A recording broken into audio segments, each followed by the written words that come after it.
Hello and welcome to another session of Momentum Tea. Momentum Tea is a thought leadership video magazine hosted by Temasek Foundation where we talk about issues that matter. Today our topic is on youth mental health and I'd like to introduce you to some of my friends. Shall I start with MJ? Sure. Hi, I'm MJ. I'm the co-founder of a science channel in Singapore called Just Keep Thinking, where we share science knowledge in a lighthearted and bite-sized manner. And I'm also a teacher, a science teacher, teaching from primary school to secondary school for about 6 to 7 years. And through the experience, I've realized the challenges that the very young generation face, all the way from primary school to secondary school. And yeah, I'm here to share with everyone and discuss it with everyone else. Okay, hi, I'm Pauline. I used to suffer from depression.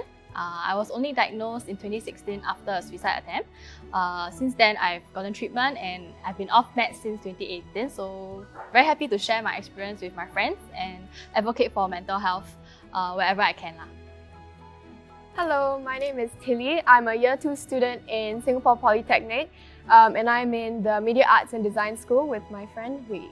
Hi, my name is Hui Yi. I'm also from Singapore Polytechnic studying Media and Communications in the Media Arts and Design School.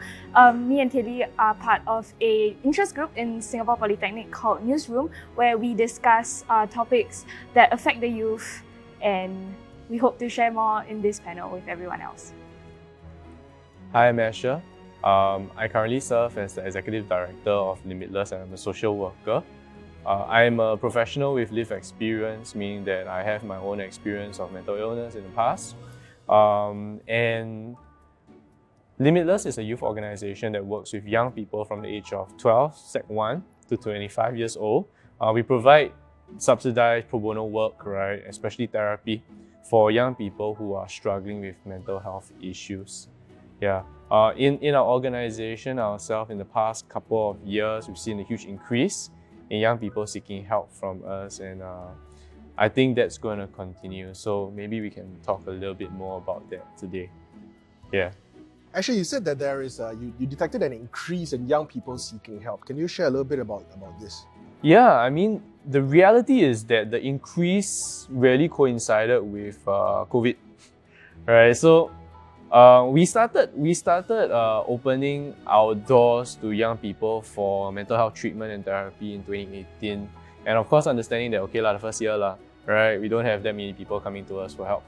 But in 2019, we saw 237 people, right? So 237 people, that was quite significant already. It felt like, wow, the world is crumbling because we got so much work to do, right? And then the next year in 2020, right, what happened was, interestingly, right, in January, when COVID appeared, we got nobody seeking help. Everybody was stay at home, right? Shook at first. Yeah. I was worried. Okay. I was worried, like, hey, did people forget about us, that kind of thing, right?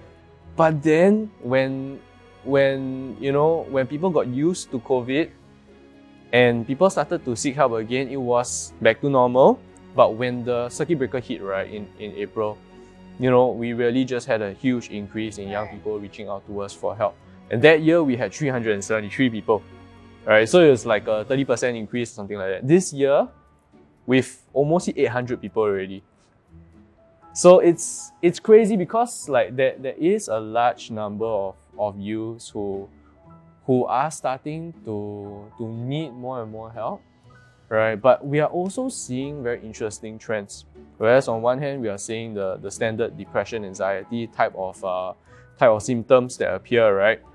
So mood issues, right? Anhedonia, don't want to go to school,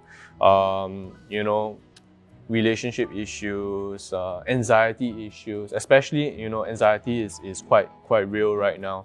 But we are also starting to see a lot of trauma issues. So a lot of young people are coming to us with trauma-related concerns.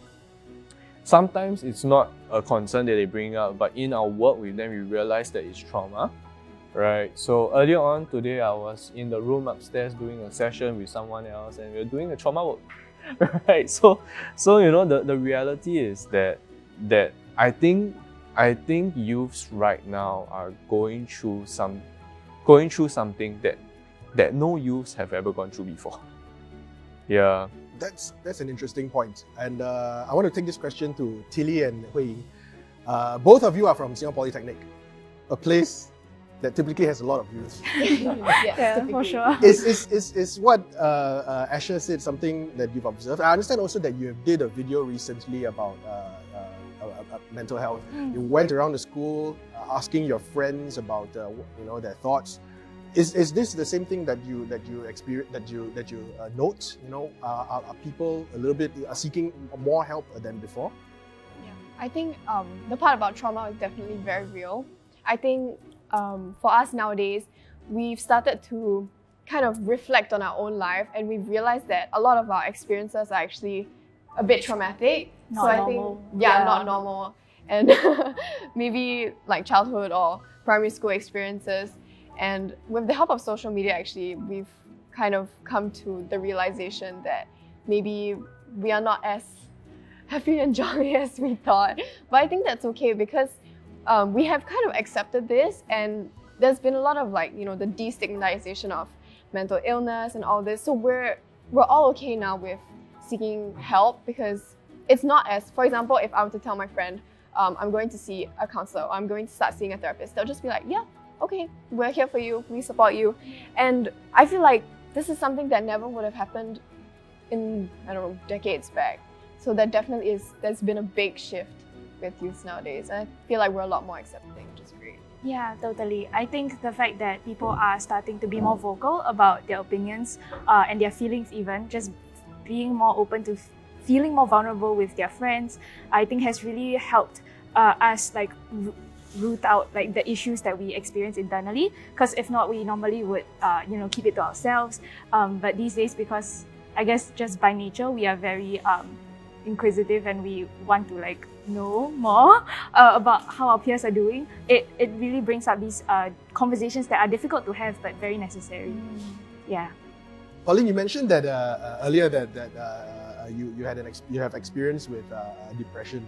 So when you relate this to friends, family, colleagues, what is the experience like? I think for me, I was blessed to have been diagnosed at a later age, meaning that the people around me are more familiar with mental health issues rather than when I was younger. Because something I noticed, I had friends who were suffering from depression and anxiety back in secondary school, and the stigma was really a lot different when I had my experience 5 years later. How does that stigma feel like? I know back in secondary school, when I had classmates who had mental health issues, right? The rest of the class would kind of gossip or make comments about these people, and then be like, oh, they're always out of class, they're not around, maybe because they took MC, so they were frequently on medical leave, and then they would talk, right? And they don't really understand what is going on with my classmates, right? But for me, my experience was a lot better, because I think by then, at the age that I was diagnosed at 21, people were already more aware, more familiar with mental health issues. Like she mentioned, destigmatism, I think that has helped a lot. Most people have generally been quite accepting. They kind of, they may not understand how I feel. There may be some that can relate and be happy for me that I went to seek help and everything.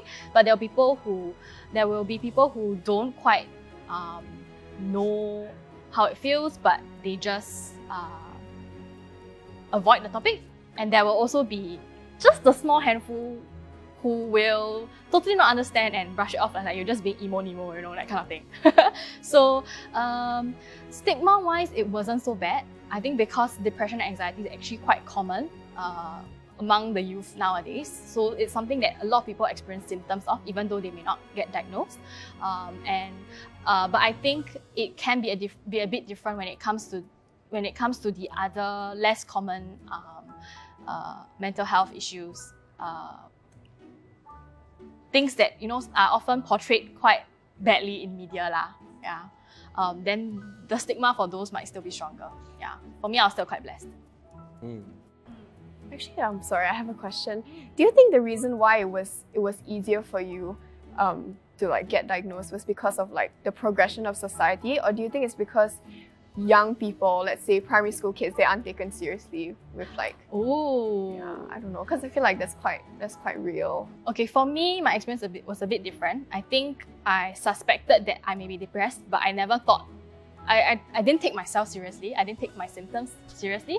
So for me, I only got diagnosed after I attempted suicide. So it was when I was admitted to A&E, and then that's when I got the follow-up treatment. I was referred to follow up with a psychiatrist. I got meds and everything. But I don't really think it may be this. I don't really think everybody will know how to go get treatment when they need to go and seek help.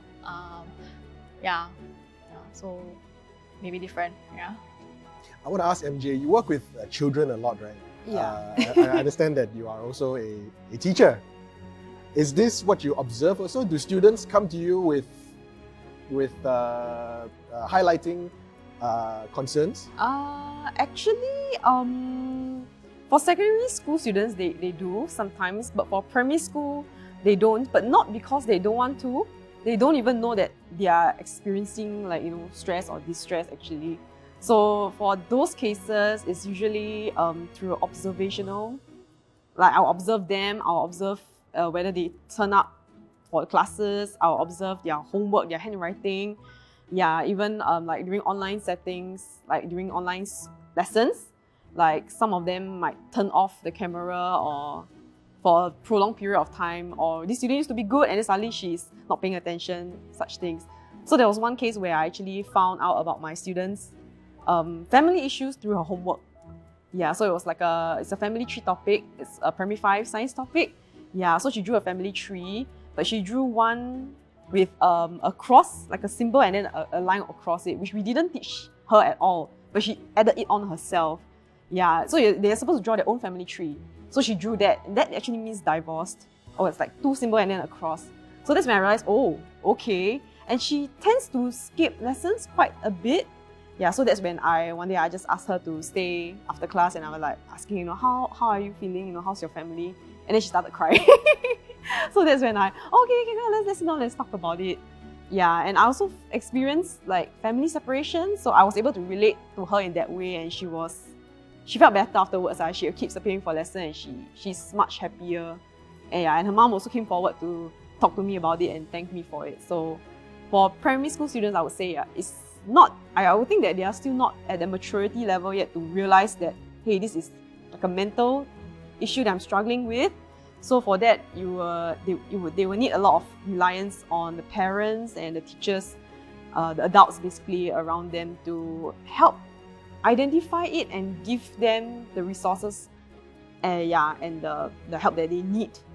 Yeah, a platform so that they can, hopefully prevent it from becoming worse. Yeah. Yeah. I totally feel that it's important to root it out from like a younger age, because as you mentioned just now, Asha mentioned about trauma being a rising issue. I think a lot of it stems from as early as childhood, and a lot of it goes undetected. So I think it's very important that that teachers like MJ can also step forward to weed it out before it gets even worse. Yeah, I think MOE is ramping up on that. Like teacher counsellors, like they are training teachers to be equipped with also counselling skills. Yeah, and they're increasing from 700 to 1,000, basically just more lah, after the recent incident. So that's a good first step. Yeah, but what you mentioned earlier on, right, what we call adverse childhood experiences. Yeah, and actually, IMH did a study in 2016 whereby they showed the results in 2020. Actually, it shows that in Singapore, 2/3 of people have adverse childhood experiences. So 2/3 of people, right, have trauma from young. And what MJ mentioned, right, with regards to divorce in the family, that's exactly one of the particular things that we see in adverse childhood experiences as well. So, earlier on when I was talking about trauma, not all of us are affected by it, but some of us are, right? And we think about it from perspective of how and why and who gets more affected about it. We start to see like younger people who get affected younger. It means the trauma experience happened younger, trauma event happened younger. or we are looking at those who also, struggle with other things. That means there are multiple issues in that person's life, right? Multiple stresses. And truth of the matter is, school can be stressful, relationships can be stressful, social media can be stressful, right? So it's like a ton of stresses, and that's something that I notice about young people right now, because there's a ton of stresses. Even if we kind of cope with one, there's more, right? Yeah. Asha, can I ask, how does divorce affect a child?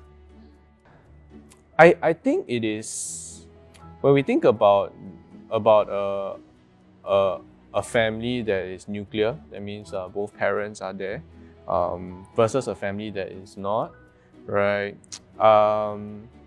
Children can get affected because number one, there is no presence of one parent. Yeah, so maybe I only see the father on the weekend. Right? Sometimes I don't even see the father at all because they don't have care and control.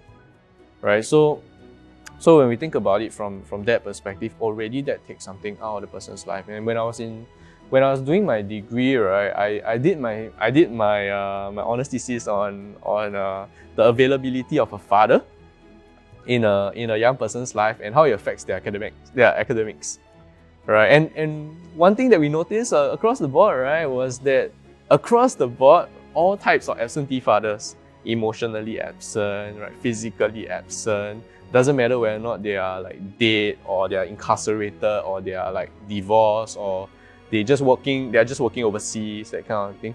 It all correlated with a drop in academics.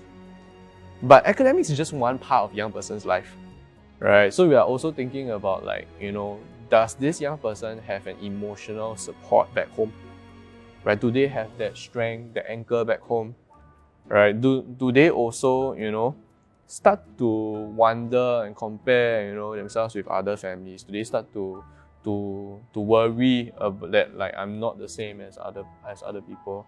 So, when a family is not complete, I think sometimes it's nobody's fault, right? Sometimes it's no one's fault. Sometimes, someone passed away. Sometimes really, it's unfair to point the blame at a single parent, right? Although in some cases, yes, you can, right? But it's unfair to point most of the time, right? And when we think about it, the child will also sometimes point themselves. Yeah, if it's a divorce, they point themselves, like, maybe that's the reason why, right? If it's someone who passed on, then they'll wonder, like, why am I different? What am I missing out on? Yeah. So number one, there's already that lack of emotional, like, support there. Then there's no figure, no mentoring. Yeah. So we think about a guy who lost his dad.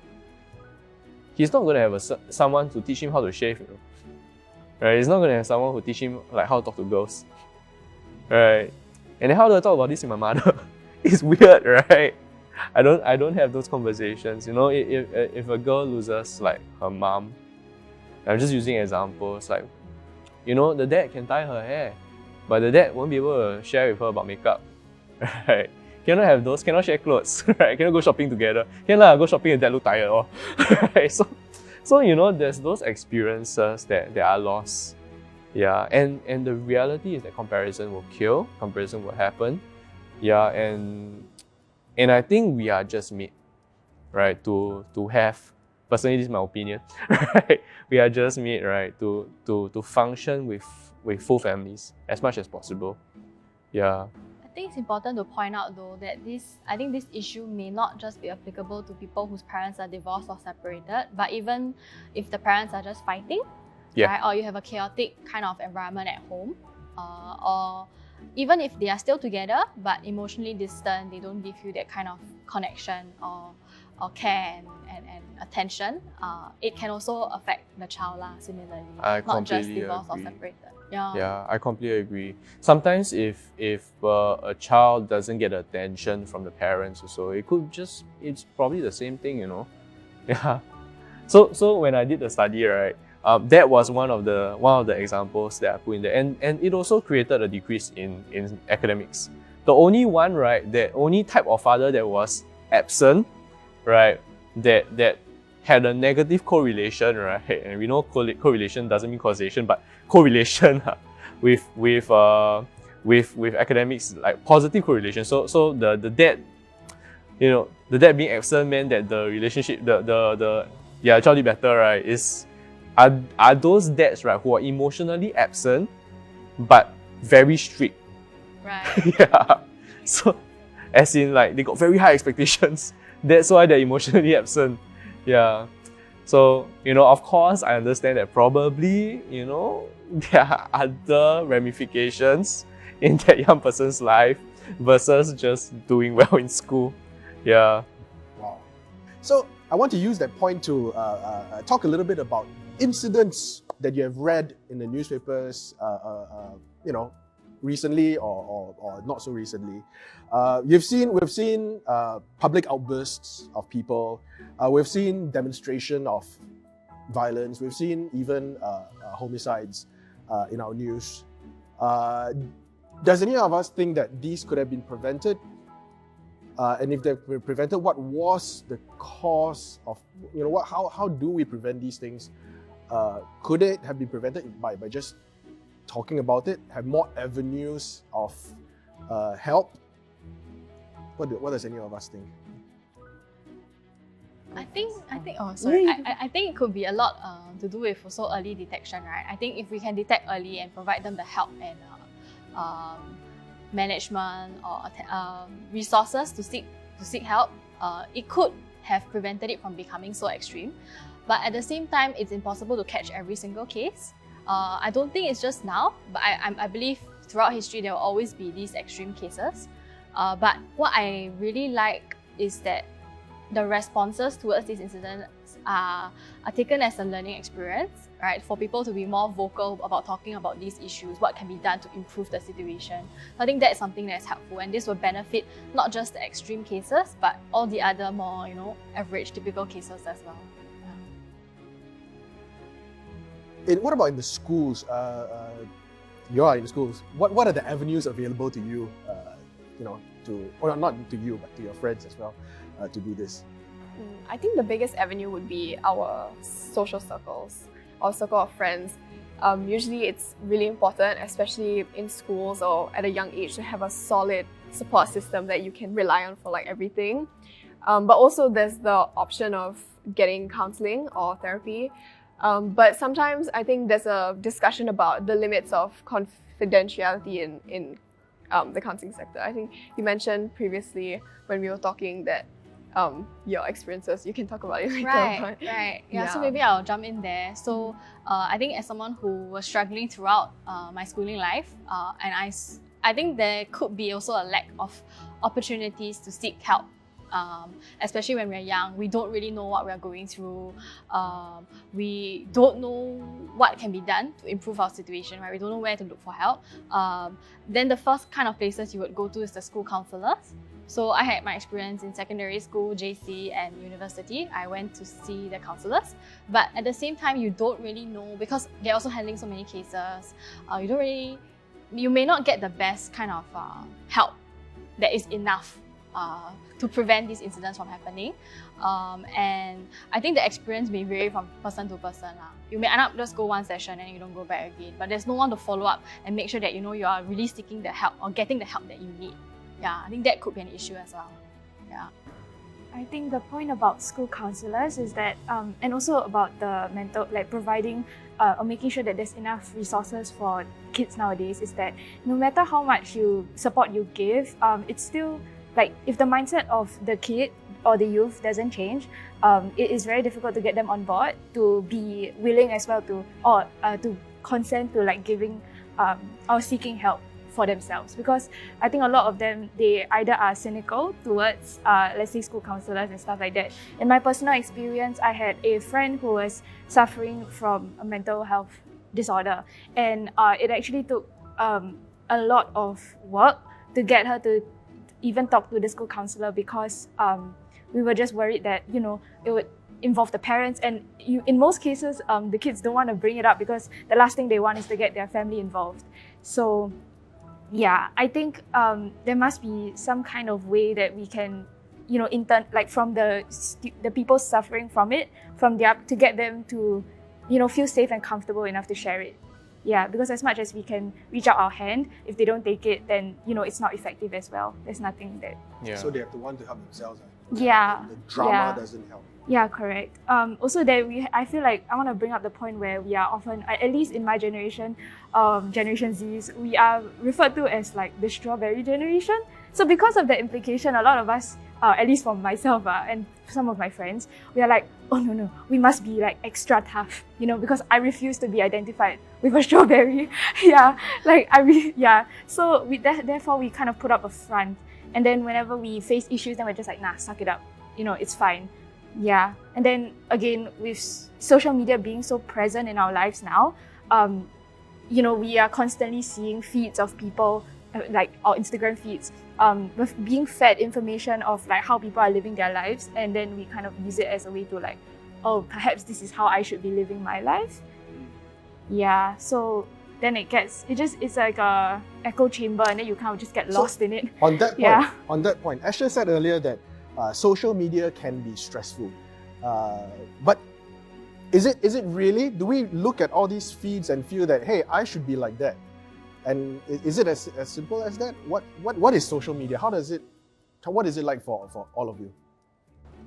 I think it's not so much about I should be like that, but wow, I would love to be like that, but I'm so far from that. And then it gets very easy to compare, right? To become envious or to feel lousy about yourself. I think that can be something that is negative, right? That we are constantly getting fed information that is highly curated by the people who post it. I'm sure like even if you post your selfies, right? You're not going to post the one that you don't think you look good in. Totally. You're going to pick the one you look good in, right? Yeah. But you always keep seeing these pictures of other people who look so good, and then you will just compare it to yourself, and then you will just think like, oh my god, or like they're going for this like fancy trip, they're going for some nice experience, and you feel like, oh my god, I cannot afford these kind of things. Or it's very easy to compare and about ourselves, right?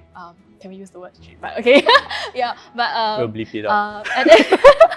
but at the same time, I think social media can also be a tool to generate more awareness, right? This is something that I think among the young people, we are a lot more vocal and outspoken about sharing our own experience, about how to help a friend who you think may be depressed, or just general mental health awareness, prioritizing yourself, your mental health over other things that may be important, quitting your job. Quitting your job because it's a toxic environment, or it's not good for your mental health, even if it may be something that is different from the rest of the typical society. It's something that we are more open to share about, and I think a lot of it is spurred on by social media. And I also mentioned like earlier how back when I was in secondary school, the stigma of depression, mental health issues is very different from now. I think social media has played a big part in helping people generate this kind of awareness and destigmatizing the whole mental health issues. Yeah, it started with Tumblr. Is right? it? So we think about social media being a place for like positivity. Right. I think really started with Tumblr, but I think if what you said really just resonated with me about it being essentially a double-edged sword, right? So I for one, right, don't really post a lot on social media. And I've been told by everyone that I should, right? But just because of the role that I have right now in my life, right? And I try my best, but I just find myself, it becomes tiring, I don't know if you guys feel that way. I'm tiring to I have to write something, I have to post something, like wow.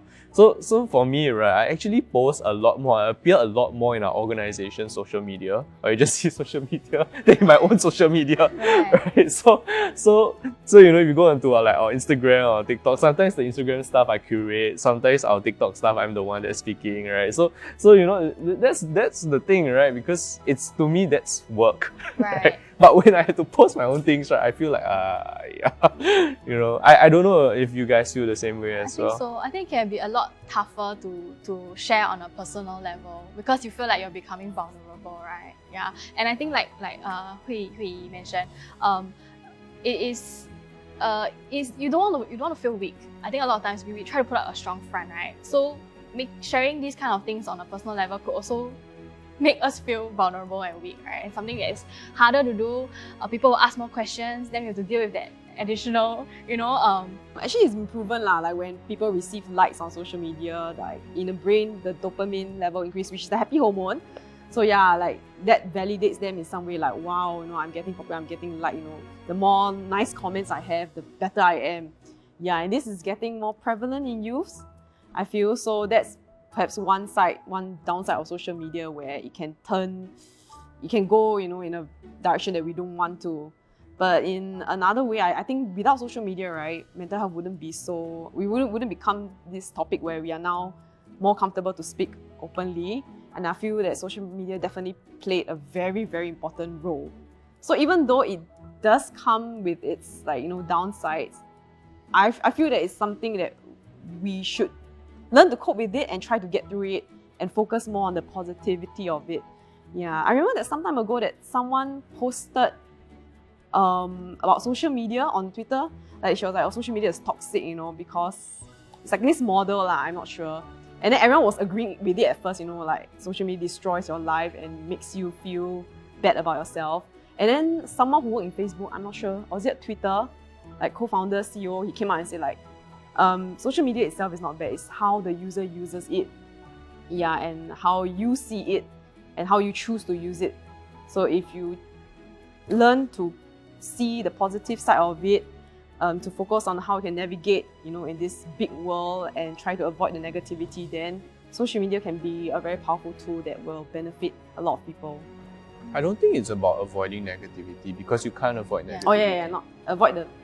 Learning how to use it better lah. Yeah. I think like similar to you, I think I use it very differently now from when we first started, right? I think at our age when social media first started becoming a big thing, we were at like the prime of our youth, right? Like when we were in teenage years.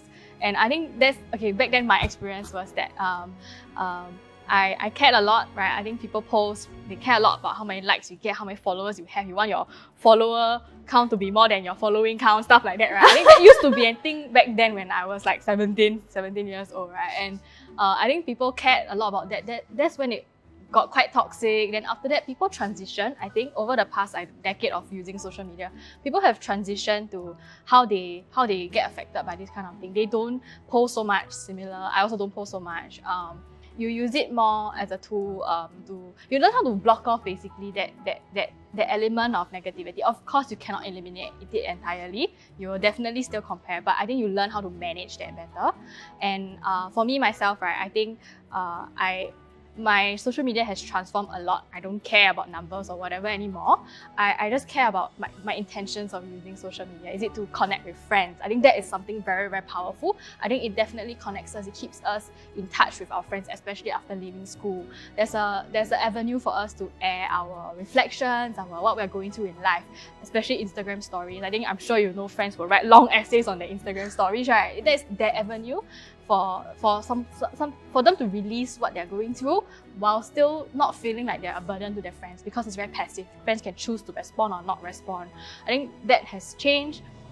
What we do on social media is also different. Maybe we follow tips about how to stay healthy, how to stay fit, mental health awareness, or we use it for other purposes that can be way more beneficial than what it used to be. So I think it's more about managing our intentions of using social media and being very careful about what we let in and affect us, and what we let just pass through. So I want to talk about this social media thing a little bit more, because I think it's a lot of interest to a lot of our audience out there also. So I come from a generation that that only had internet appear when I was rather young. Then it evolved from internet to, well, even before that we have BBS lah, but I'm sure no one here understands what a BBS is. Anyway, we had BBSs, and then we had the internet, and then after that, it evolved, and then we had this thing called social media, and then it is a very, very curious creature. A couple of weeks ago, you probably read the news that Facebook was revealed to actually thrive on making people angry, because you respond more, keep checking your phone when you're angry and excited. It's addictive. It's so addictive that actually, there have been actually research that tracks the development of our thumbs and fingers. It's actually shaping our thumbs and fingers because we're holding a phone like that. There's peer pressure. Peer pressure is very intense on social media. I really like to hear the younger generation. do you see these things as is this noticeable, or is this something that, you know, no, it's just a toy and we're there to just dance on TikTok? Yeah, I think it's a mix of both. When you open TikTok, you see people dancing, and then the next video will be someone talking about their childhood trauma, and it's like, oh, how did that switch up so fast? But I mean, there are some benefits to social media, but I think ultimately what it lacks is the real human connection, you know, because everything is online. Even when you start talking to new people that you've never met, then you could think you know them so well, but do you know how they're like in real life? Do you know their little like quirks or their mannerisms? And I think that's something that is severely lacking when it comes to just the digital realm in general, like that authentic human connection between two people or a group of people. And I think about peer pressure, I think it's not so much peer pressure, like we're not usually pressured by people, but it's more like a passive, we are pressuring ourselves to be like people. You know, like we mentioned earlier, the comparison is so prevalent and it's so damaging to our mental health, because we see these things and we see people's achievements and we think, oh, so this girl is at the Olympics and she's a year younger than me. Why can't I do that? Why can't I be like that? What did I do wrong, you know? And yeah, so we're not so much being actively put down. It's more like we are putting ourselves down because of these things that we're seeing online. So it's difficult, yeah. And it's even worse when the things that we see online are not even the full truth, right? Yeah. It's a lot of it is curated. We just show our best selves. We show the happy sides of our relationship. Always post like, you know, wow, our couple, but actually like, wow, behind the door you're fighting. You know, stuff like that, right? Always tend to just show one side of the story, and then it's quite sad lah, yeah. But like you mentioned, the negativity, I think it can be also quite tough, or can be quite damaging, that social media can be used as a tool to bring other people down, right? I think we talk about cancel culture and everything. It can be used, we talk about angry emotions, right? It can be fueled and like, you know, grown into something really big so easily lah. Yeah, I think that's something that can be quite scary and hard to manage as well.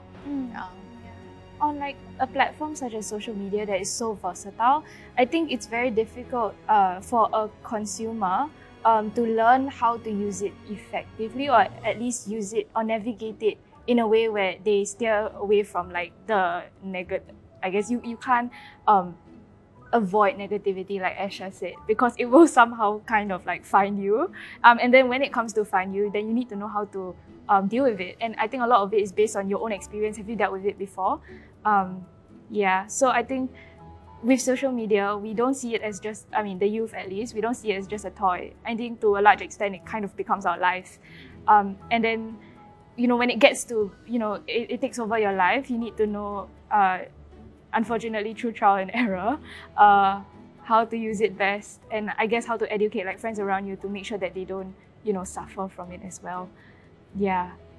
I think even more so in this current situation whereby we can't actually see each other and hang out and do life together, right? Maybe to do life on social media, or we attempt to.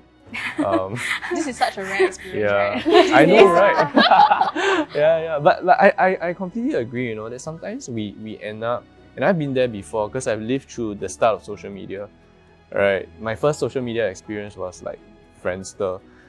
And yeah, you don't say wow, right? Yeah, but you know, BBS. but you know, when we think about it from that perspective, I know, you know, because I've been there, right? Total number of likes versus dislikes. Why people don't like my picture? Why people don't? And what we realize is that the authenticity disappears. So what we see is the highlight reel. But even when we don't see the highlight reel, it's highly curated bloopers, right, of our life. Right? If I could kind of put, you know, use that terminology, it's really highly curated because we're using it to build our brand as much as possible, right? As much as, you know, as much as we say that we want to be authentic people, right? We use social media to build a brand. Yeah, and that also means, right, that some people will start to realize that they can thrive on negativity. They can thrive on people getting upset. They can thrive on bringing up certain topics, and even, you know, positivity can be used in a negative way. Yeah. So, you know, I always joke about how like some people, they just post like a positive quote, then it's like them, like it's their right, it's picture of the pretty picture of them, right? So yeah, it's like some positive like blessings, hashtag blessed, right? So you know, when we think about it from that perspective, right? I think what we sorely need, of course, definitely, we need to be wise, you know, in our social media use. But what we also sorely need are those real, authentic relationships. You know, back when I was, you know, I sound so old when I say that. But when I was in secondary school, right, Friendster was the only thing that we had, right? So back in secondary school, I know this, you know, because they're still my friends today. A lot of them are still my friends today. We were anchored. Maybe I was anchored by like 15 bricks. But a young person today could and might be anchored by 1,000 toothpicks. If you kind of think about it from that perspective. And all I need in my life then, right, was my 15 bricks. Right? Because I know that my bricks will not shatter and will not break. Yeah, but when it comes to an inauthentic relationship that's built based off like how I want people to see me, then you're on very shaky and unstable ground. And when you do need that mental health support, you do need that help, you know, and we all know lah. I think right now everybody is very aware about the research about how social support helps mental health, right? How social support helps mental health recovery. Yeah, we all know that. And when we are in a situation whereby we need that but we don't have that, right? Then it becomes very difficult. Yeah. Okay, so let's talk about then and now. If you mention mental health to someone, say of an older generation, they may feel fearful, or they may avoid, or you know, they probably just shuffle and walk away. How can we teach them? How do we prefer them to react? How can they approach this subject with us? One example I had in my mind was, you know, I had an ex-colleague who suffered from depression. When she brought the topic up with another colleague of older generation, his reaction was, in Mandarin, it's 哎呀, you know, 看开一点啦, 没事的啦. You know, but you know that's not the way, you know, and it ought to be approached. And with that, you just quickly walked away. So, you know, what do you think? Well, actually, I get that quite a lot, right? People don't know how to react. I don't think it's really possible for everyone to know how to react in that kind of situation, because it's not something we often get to hear, right? And we're not taught how to respond nicely. But yeah, I do that, right? I do get that quite a bit. Like people just, you know, don't be so hard on yourself, take it easy. Well, why like that? Or like, they don't really know what to say, I guess. I guess back then when I wasn't so familiar with this myself, that might have been something I would have said as well. But I think as long as people be more sensitive, come from a place of understanding and really trying to listen. Oh, you know, are you better now? Or how was the experience? You know, just genuinely wanting to be a listening ear and be there. I think that can be a better approach lah. But at the same time, I don't really expect everybody to know how to respond well lah. Yeah. Different things will tick different people off. What you say to one person who's depressed versus another person who's depressed, what they may want to hear could be different as well. Yeah. So maybe just being there to listen lah. Oh yeah. Sorry, can I? Oh, just to add on, like I think especially for the older generation, in most Asian societies, we are, especially in Singapore, they grew up with this kiasu and kiasi culture, like want to save face. So, and then, you know, in the past, I mean, we just gained independence for 56 years. So it's quite a short time. And, you know, back then, the struggles were so different. They are worried about bread and butter. They are worried about, you know, working harder to feed the family. So they don't really have actually the capacity or time to think about all this. And then now they are reaching this age, you know, the old generation, they kind of like got over it without even facing it. So when we go to them and present them with this problem, this very foreign issue of mental health, they'll be like, 为什么你这样子？when I was young, I don't experience all this. Like last time, how hard is it to earn money? Now you got money, why are you complaining about this? Yeah, they don't see it as something different and might not be intentional, but because they don't get to they don't think about it in the past. So whatever they say might, intentionally or unintentionally invalidate our own struggles. So I guess that's why we always tend to feel that why do our parents, our grandparents say such stuff? Yeah, so in a way I can empathize on thinking about what they have been through and how it's different. But like what Pauline said, like don't brush it aside. It is a big issue. It's mental health is as good as a disease as like a physical disease also. We just want them to be there, to be listening here. They might not like fully understand us, but we want them to be there and know that they'll always be there supporting us and give us a shoulder or listening ear whenever we need it. Actually, further developing on that, something interesting, I think I recently watched a TikTok video about someone comparing the boomer generation and us now, right? Of course, I don't undermine what they went through. I think it wasn't easy as well to make a living, to provide for their family. Some of them have very, very big families. I'm sure, I guess that our grandparents' generation also, they came from war-stricken countries, right? It's not easy to make a living. Of course, I don't undermine what they went through as well. Maybe some of them had abuse, right? Last time, maybe child abuse was more common, or but at the same time, the situations they were in then versus now is also very, very different. I think something I get asked a lot when I quit my job, right? People ask me, people will say, why? Don't y'all get paid very well? Isn't it like back then is like my bosses would think like, well, y'all have it so easy, now got technology, your job is easier and stuff like that. But actually there are a lot more factors that come into play. We're dealing with a lot more things. We're dealing with social media. We're dealing with higher cost of living, right? The pay is stagnated. It's just like basically cover inflation, but like it doesn't really, like how much we need to own a house now, to build a family is way more.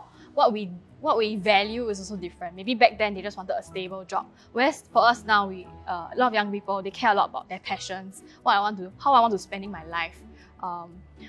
The kind of emphasis is different. The kind of situations we are in is different.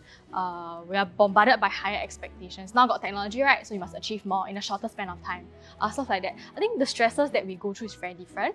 And cannot really compare lah. So I don't think you should use your experience to undermine somebody else's. Whether is it with the older generation and now or versus us and our friends, we can never fully understand. So just come up with a place of sensitivity.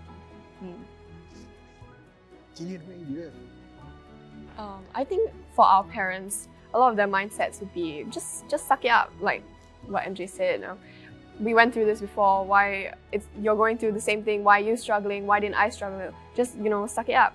But I think it's important to manage our expectations sometimes, because I guess our parents or our family members, our grandparents, they aren't therapists, right? So sometimes they really won't know what to say. The most they can do is probably just offer their support or even a listening ear. And I think sometimes that's enough, or more than enough, just to know that you have a solid family support system that can be there for you. So I guess sometimes we expect a lot from them. We expect them to give us solid advice, but they aren't licensed or trained therapists. But so it's okay. I think it happens.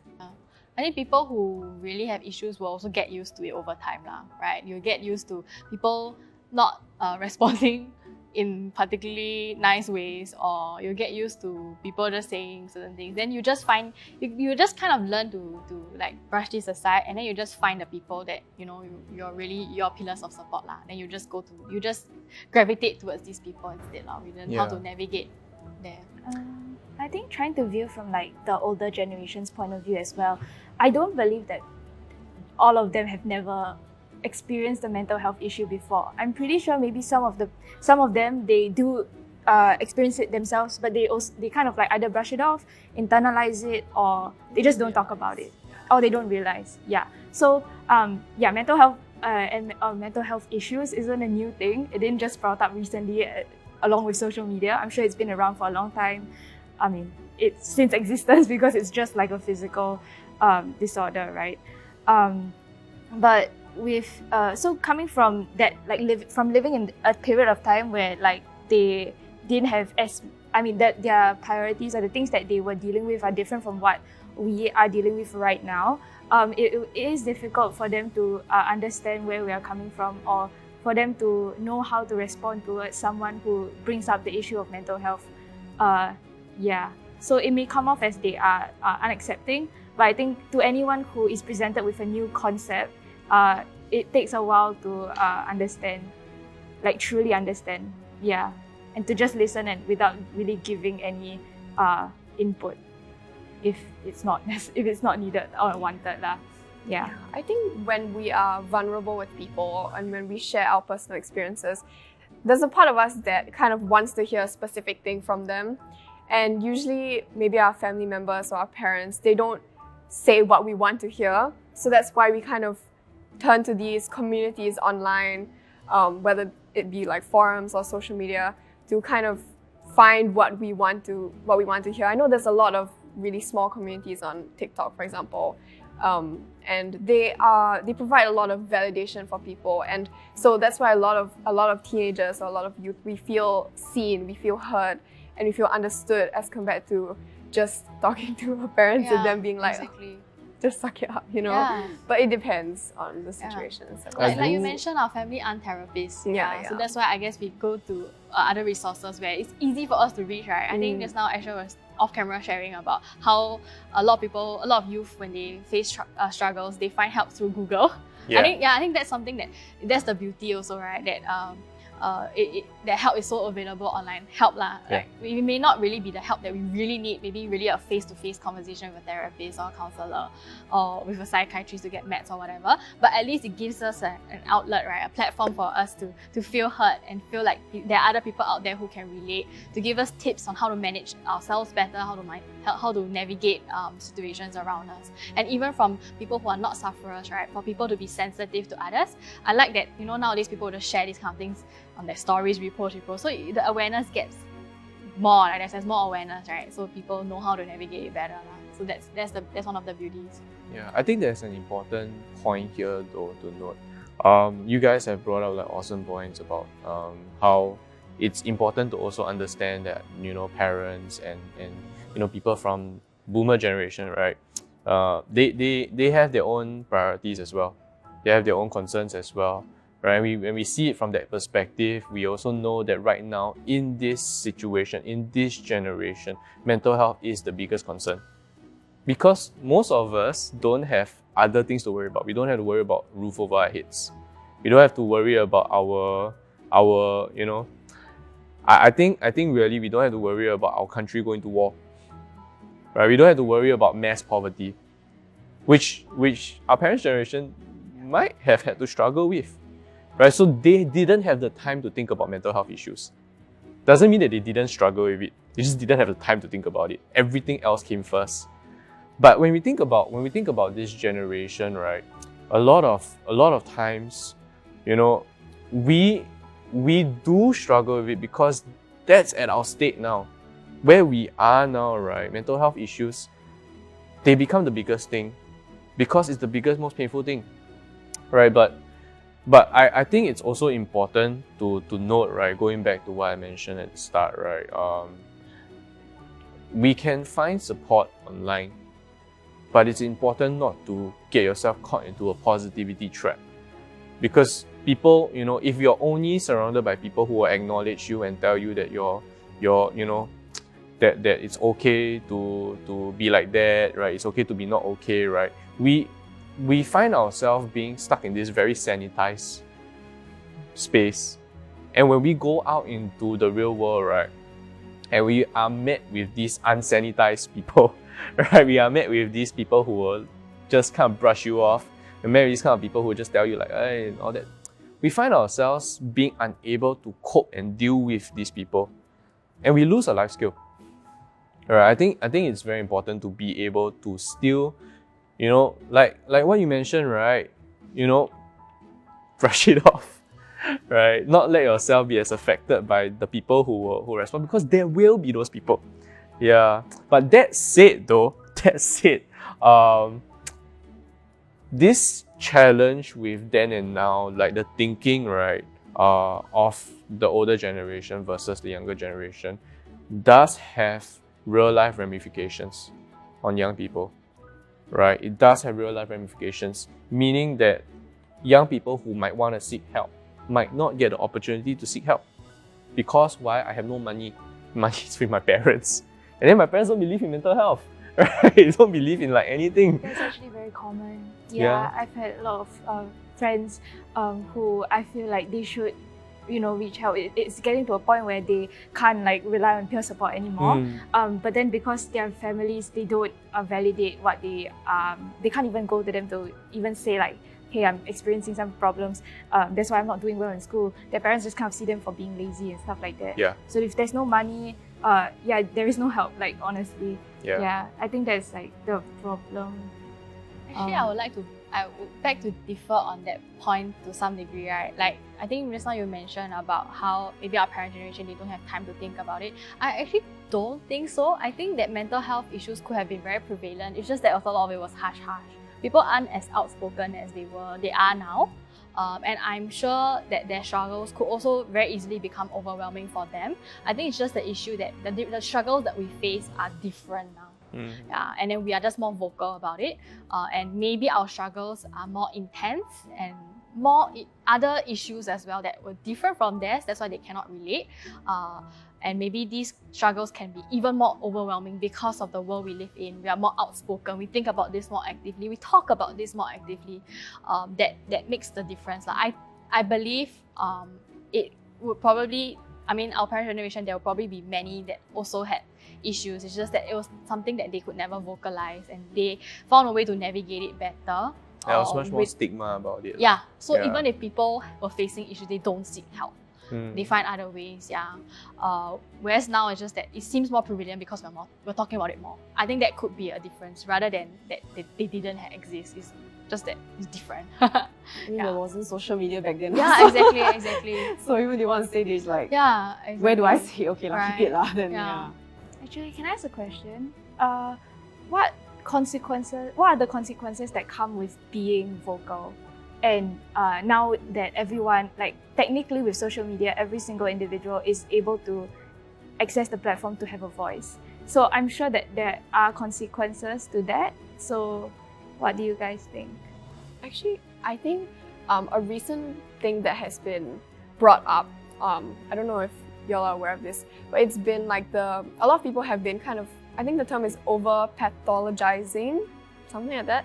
It's basically when, for example, one person would say, and this is a real example that I've seen online, when you used to read a lot of books as a child, it's a symptom of like dissociation or something like that. And I think that's, or like there was another one, it's strange, right? And there was another one which was like, when your parents grounded you for sneaking out and getting in trouble, that's a form of abuse, but it's really just consequences of your own actions, right? So there's this new conversation about to what extent our problems like valid, or our issues, and like, do we know if these are things that are actually, valid and like real and things that are affecting a lot of people, or are we just kind of exacerbating them a lot more than we should? That was what I was talking about when I mentioned, be careful. Right. Be careful. Yeah. Why? Because it can be an echo chamber. Yes.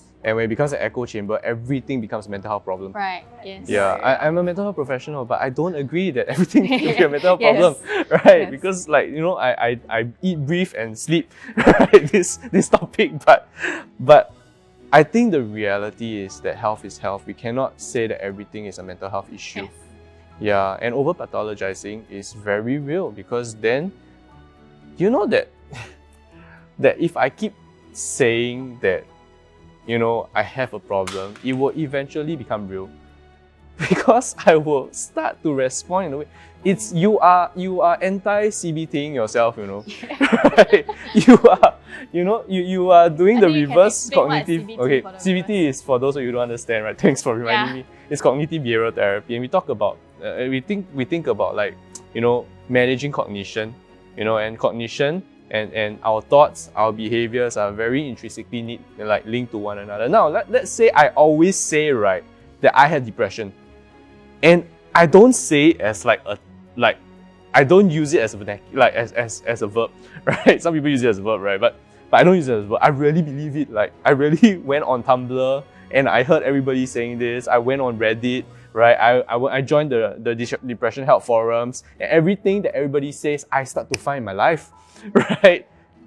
Then, you know what? I'm gonna start to exhibit signs of it. Why? Because my thoughts and behaviors are intrinsically linked, and my thoughts, behaviors, and emotions are intrinsically linked.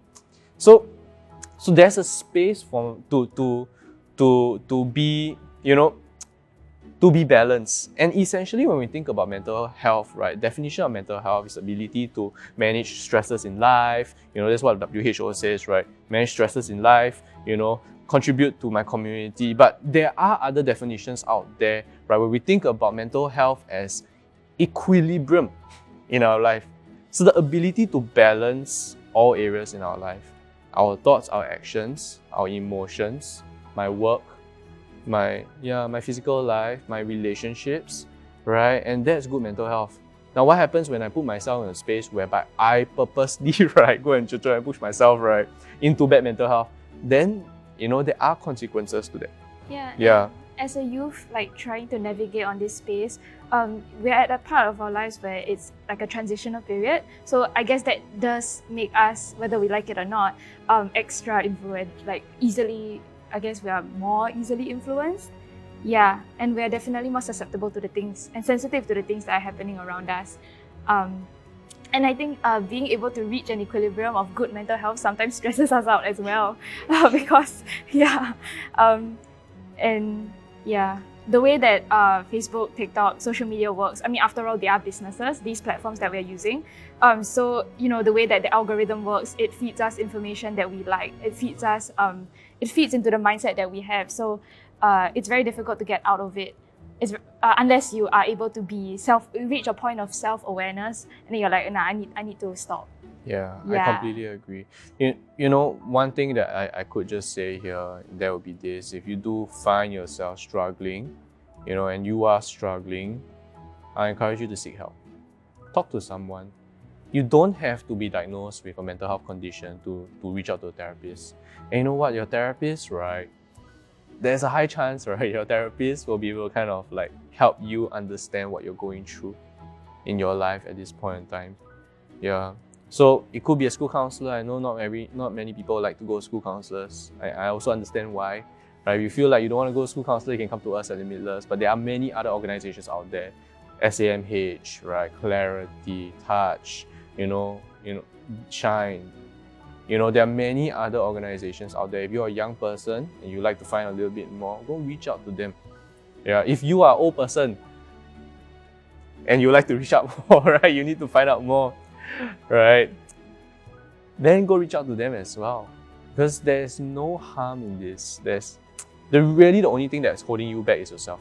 Of course, that's not true, right? Your parents might say something, your neighbors might say something, everyone else might say something, but you know what? There are many options right now to see someone from the comfort of your own home. So you don't even have to leave the home, right, to go and see someone. So there's nothing really stopping you from doing it. And there are many subsidized and free options out there. Yeah. So I would say that, you know, if you are struggling, don't play with your own health lah. Don't play with your own health, and don't go and exacerbate it. If you are sick, right, have food poisoning, you will not go and anyhow eat things in the fridge.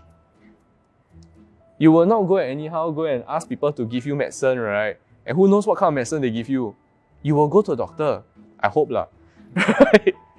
You know, unless you're my grandma, you know, she will never go to the doctor. Right? So, but if you don't play with your health that way, right, then don't play with your mental health. Yeah. So to the audience, if you are in that space right now, right, don't play. Yeah.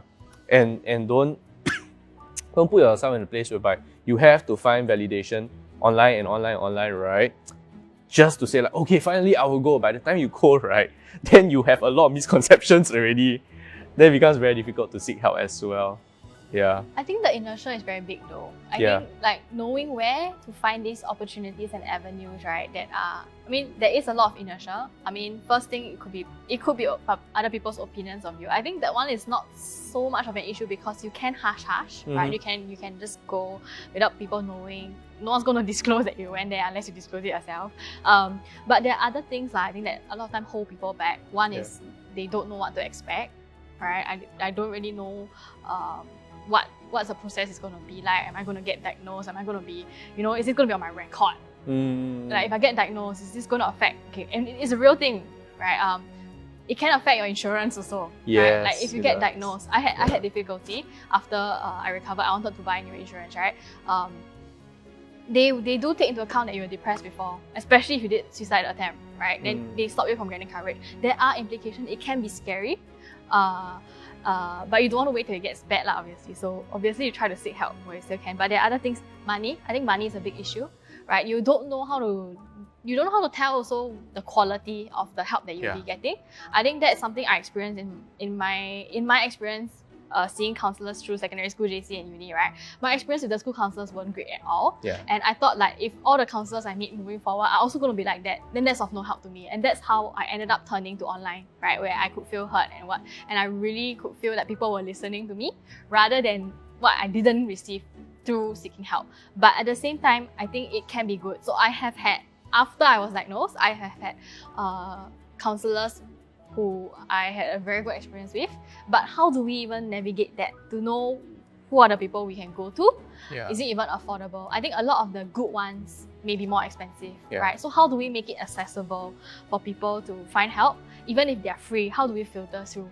I once called SOS, cried over the phone, bawled out. I was like feeling suicidal. I called SOS. They talked to me, they let me talk for 45 minutes. At the end of it, they say, okay, I hope you're better now. Go. What the hell, right?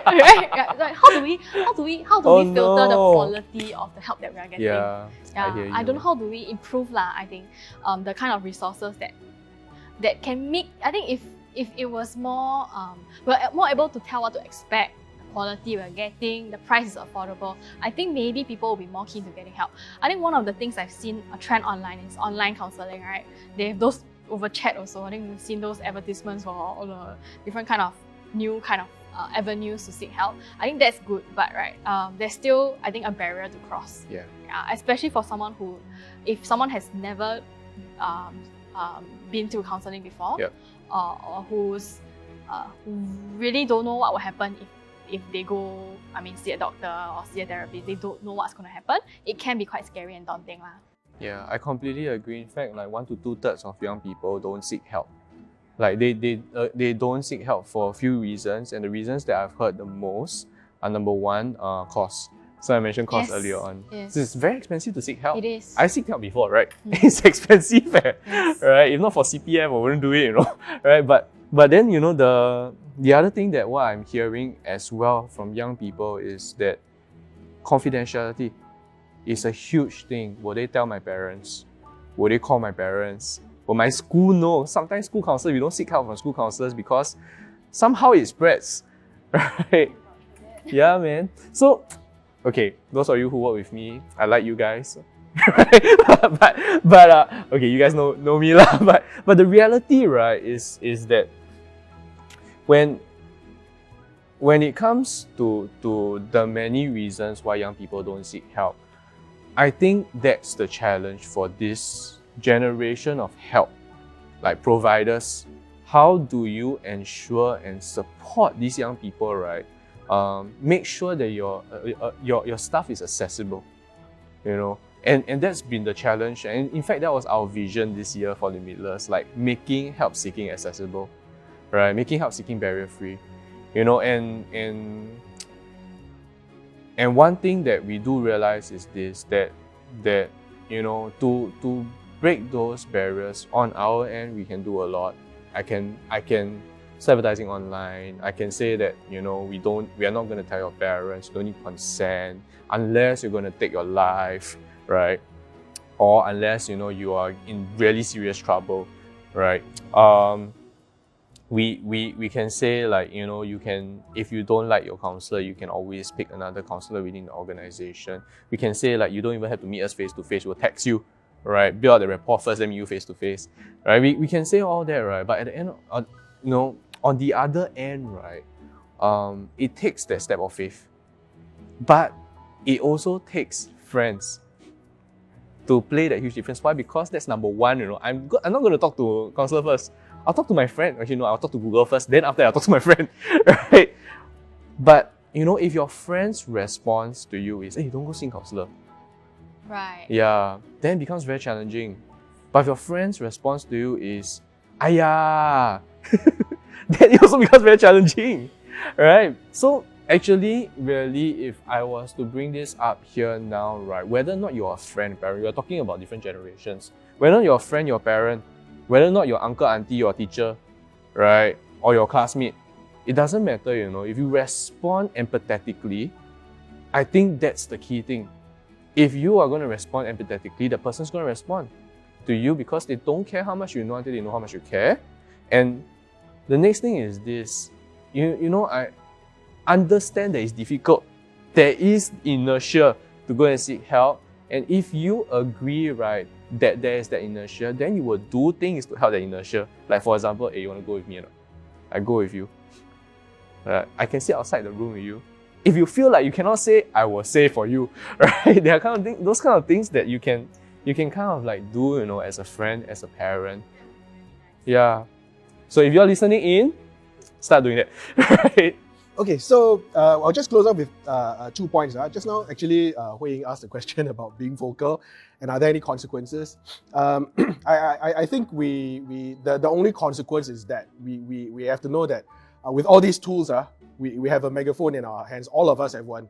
We might as well be publishing to the Straits Times whatever we are posting on social media, on Facebook, TikTok, Instagram. It might as well get ready that it will appear on the Straits Times. I think that's the only consequence that you have. And you don't know who's at the other end of the line. Each of us has 2,000-3,000 friends. You don't know whether they're actually friends or not.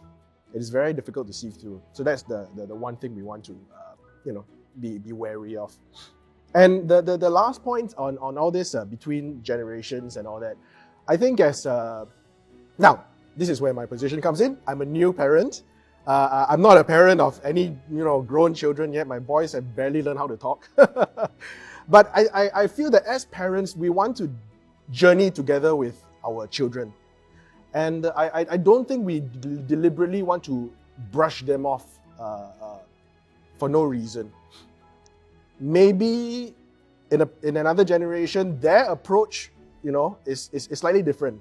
Their approach to love is, have you eaten? Do you have money? Cold, but it's love. And if you express a problem, their approach to you is also cold, but it is also love. So I think it takes a fair bit of communication also to let them know that I have a problem and I would really like you to be part of this journey to recovery with me. And you are my first port of call before I go to Google and anyone else. So it's something that I believe every parent will want to do together with their children. So that's the last point I make. So I will close off. This was Momentum Tea. And if you have enjoyed this session, remember to like, share, follow, and watch out for our next episode. Thank you.